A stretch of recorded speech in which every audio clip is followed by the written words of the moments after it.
રાજ્યના 17 જેટલા નવા તાલુકાની થઈ શકે છે રચના। કેબિનેટની બેઠકમાં નવા તાલુકાની સૈદ્ધાંતિક મંજૂરી અંગે ચર્ચા। સ્થાનિક સ્વરાજ્યની ચૂંટણી પહેલા નવા તાલુકાઓનો થઈ જશે સમાવેશ। જાન્યુઆરી કે ફેબ્રુઆરીમાં યોજાનારી ચૂંટણીમાં નવા તાલુકાનો સમાવેશ થઈ શકે છે।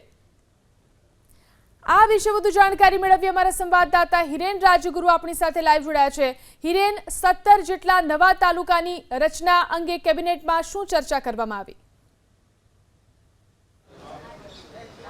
જો આજે કેબિનેટની બેઠક મળી હતી, રાજ્યની અંદર 15 થી 17 જેટલા નવા તાલુકા અસ્તિત્વમાં આવે એ માટેની ઘણા લાંબા સમયથી તૈયારી કરવામાં આવી હતી। એ પ્રક્રિયા હાથ ધરવામાં આવી હતી અને માનવામાં આવી રહ્યું છે કે આજે સૈદ્ધાંતિક મંજૂરી અંગે કેબિનેટની બેઠકમાં ચર્ચા થઈ છે।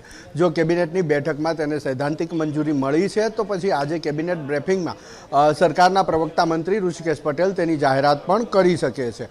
જો સૈદ્ધાંતિક મંજૂરી મળે છે તો આગામી દિવસોમાં ઝડપથી એ જે તાલુકાનું વિભાજન કરી અને નવા તાલુકા અસ્તિત્વમાં લાવવાના છે એ નવા તાલુકાની રચના પણ થઈ શકે છે અને એ તાલુકાની રચના જો ઝડપથી થાય તો આગામી જાન્યુઆરી કે ફેબ્રુઆરી મહિનામાં સ્થાનિક સ્વરાજ્યની સંસ્થાઓની ચૂંટણી મોટા પ્રમાણમાં યોજાવાની છે તો તેની અંદર તેનો સમાવેશ પણ થઈ શકે છે। સૂત્રો પાસેથી જે માહિતી મળી રહી છે એ મુજબ ગુજરાતના તમામ 4 ઝોનની અંદર આ 17 તાલુકા નવા અસ્તિત્વમાં આવશે। ક્યાંક 4, ક્યાંક 3 તો ક્યાંક 7 જેટલા તાલુકા અસ્તિત્વમાં આવી શકે છે।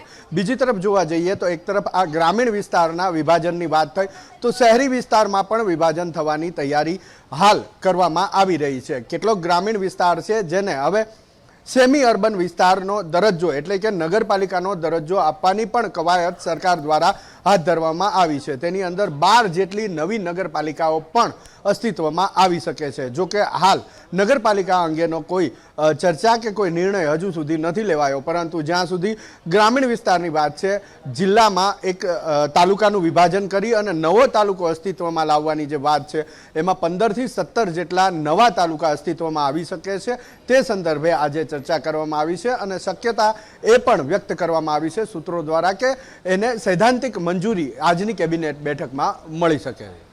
જી આભાર હિરેન, તમામ જાણકારી આપવા માટે।